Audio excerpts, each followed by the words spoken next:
The one thing that I think is really hard though is we try to be transparent, but then also a lot of our work is confidential. And so like, how do you balance that? Like the need for transparency with the must of confidentiality?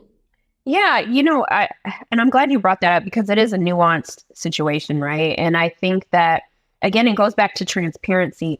If historically HR has been a certain function or has been thought of in this way, how do we say, okay, in 2020, whatever, this is what it looks like. This is what HR looks like. This is what we're able to do. This is what you can come to us for. And if we're not able to be that conduit in this particular case, then let's have an independent, practitioner or whatever that looks like, to be able to say, this is where you go for these type of issues, right? And I think it's unfair. This is me on the outside looking in. It's unfair to say HR has to be all these things to everybody, right?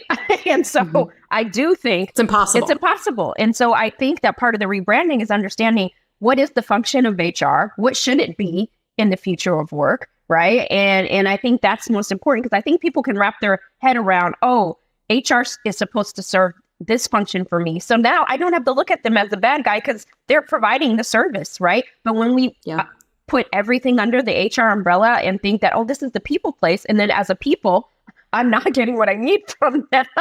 But it always seems like my manager is, it's like, okay, then how do we're not going to be in a trusted situation. It's going to always be a low trust environment, right? And so again, I think it's part of saying, what is the role that HR wants to play in the future of work and start establishing where that is. And HR shouldn't be the catch-all for everything. And I think that's part of how we rebuild trust is understanding who does HR want to be and who do they need to be, right? And not it's like this weird relationship, right? Like you have this expectation of everything and maybe I'm not going to get all my love languages from HR. I'm only going to get two. Definitely not.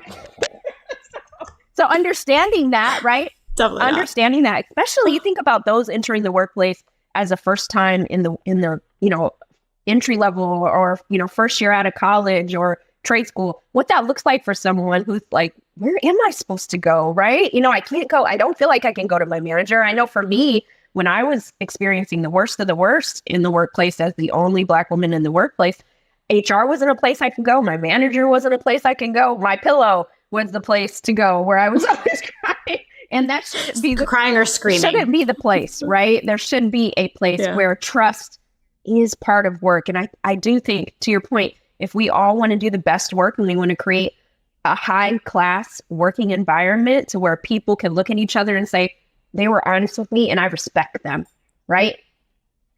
I understand. It changes the dynamics. It changes the atmosphere. It changes an abusive environment, a toxic environment into one that we're saying, you know what? We had a hard day, but my manager was honest about what's coming down the pipeline. HR was honest about, I can't do this, but you need to maybe call the EEOC. They were honest with me. Right? Report it. Report me. I'd like to get to that place. Yeah. I would love to. It's just so interesting too. I think the other piece of confidentiality is like, I have employees that ask me things all the time that are confidential. And honestly, I just got to the point where I just say, I can't tell you that. And here's why. And it works every time. They're like, wow, thank you for being transparent about why you won't tell me that thing. And I'm like, well, if only I knew. All I had to do was tell them I can't tell you it's confidential and explain to them why it's confidential. Then I just feel like that just builds trust with the employees. They're like, okay, I know this thing is off limits. I know she can't tell me about it. I also know why she can't tell me about it. And that, I think, just does wonders for trust. This has been such a great conversation. I cannot wait to read your book. When does it come out? I know you're still writing it. Like, is that rude to ask when it comes out? So no, I'm still writing it right now. So I'm trying to not give you everything right now. So then people are like, I don't have to read the book, but the pre-order will go out mid next year and the book will either drop late 2024, top of 2025, but I'll be dripping stuff out. So if you are on LinkedIn, follow me there. I love that. Yeah, that was about to ask the next question. How do people find you? They follow you on LinkedIn.